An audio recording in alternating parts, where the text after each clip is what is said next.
அதிசயங்கள் செய்கிறவர் நம் அருகில் இருக்கிறார். அற்புதங்கள் செய்கிறவர் என்றும் நமக்குள் வசிக்கிறார். ஆதியாகமம் 37:35. அவருடைய குமாரர் குமாரத்திகள் எல்லாரும் அவனுக்கு ஆறுதல் சொல்ல வந்து நின்றார்கள். ஆனாலும் அவன் ஆறுதலுக்கு இடம் கொடாமல், நான் துக்கத்தோடு என் குமாரனிடத்தில் பாதாளத்தில் இறங்குவேன் என்றான்.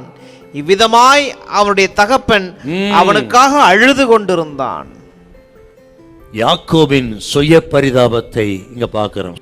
குமாரர் குமாரத்திகள் எல்லாரும் அவனுக்கு ஆறுதல் சொல்ல வந்து நின்றாலும் ஆறுதலை ஏற்காமல் இடம் கொடாமல், நான் துக்கத்தோடு என் குமாரத்தில் நான் பாதாளத்துக்கு போவேன் என்று இப்படியே புலம்பிக் கொண்டிருந்தார்.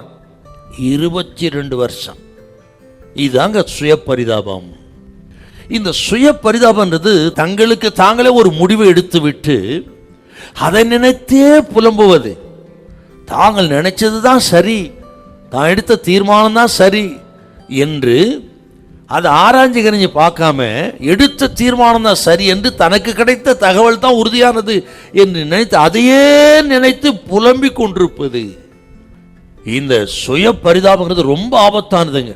நீங்க முன்னேறவே முடியாது. சாத்தான் வருவதற்கு வழி உண்டாகும்.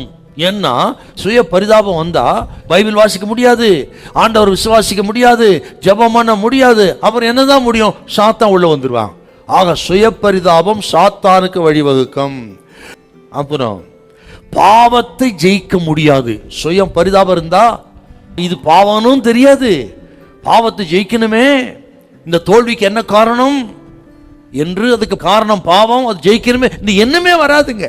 சதா என் தலைவிதி இப்படி, நான் இப்படித்தா, இந்த வீடு அப்படித்தா, இது உருப்படாது, இப்படி இருக்க மனுஷன் எங்க பாவ அறிக்கை செய்யறது, பரிசுத்தம் அடையிறதுங்க. ஆகவே தான் சொன்னேன், சுய பரிதாபம் பாவத்தை ஜெயிக்க முடியாமல் பண்ணிடும்.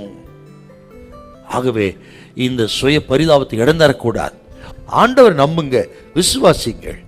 இந்த சுய பரிதாபத்துக்கெல்லாம் ஒரே பரிகாரம் ஆண்டவர் இயேசு தான். இயேசு ஒருவர் தான் சுய பரிதாபத்தை விடுதலையாக்க முடியும். இயேசு ஒருவர் கண்களை திறக்க முடியும். இயேசு ஒருவர் தான் இந்த பயங்கரமான ஆபத்திலிருந்து நம்ம விடுதலையாக்க முடியும். அவரை நம்புங்கள். சுய பரிதாபத்தை புலம்பிக் கொண்டு உங்களை பார்த்து கர்த்தர் சொல்றாருங்க, அந்த சுய பரிதாபம் வேண்டாம், புலம்பலை விடுங்க, ஆண்டவரை நம்புங்க. உங்க புலம்பலை ஆனந்த கழிப்பாக இயேசு மாற்ற பண்ணுவார். ஹல்லேலூயா, ஹல்லேலூயா.